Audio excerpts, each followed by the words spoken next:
ቤስት ሪቨንጅስ ማሲቭ ምርጡ በቀል በቃ የመጨረሻ ስኬታማ መሆን በትልቁ ስኬታማ መሆን እሱ ትልቁ በቀል ነው። መበቀል ከፈለግሽ የተሻለ ደረጃ ሆነሽ ከሱ የተሻለ ሰው አግብተሽ የተሻለ ነገር አድርገሽ አሳዩ። ያ በቃ ቆንጆ በቀል ነው ይባላል።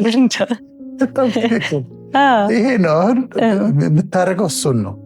አሁን ሚስትየዋ ንቀት አሳይቷት ከነበረ ወይ ሰድቧት ከነበረ እሷ ተፋታች፣ ራሷን መጠበቅ ጀምራለች። ጂም ትሄዳለች፣ ሰውነቷን ታስተካክላለች። ሜካፕ ማትጠቀም ከነበረ አሁን ፀጉሯን መሰራት ሜካፕዋን ማድረግ ትጀምራለች።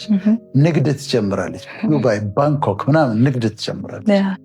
መኪና አልነበራት ከሆነ አሁን መንጃ ፍቃድ ታወጣለች፣ መኪና ትገዛለች። ከዛ ሁሉ ነገር እንዲኖራት ታደርጋለች። ከዛ በኋላ ይህ ሁሉ ከሆነ በኋላ ባሏ እንዲሰማ ነው የምትፈልገው። የቀድሞ ባሏ እንዲሰማ ትፈልጋለች። ከተቻለ ደግሞ እንዲያያት ትፈልጋለች። ቀጥል እንዲል ነው ዓላማው።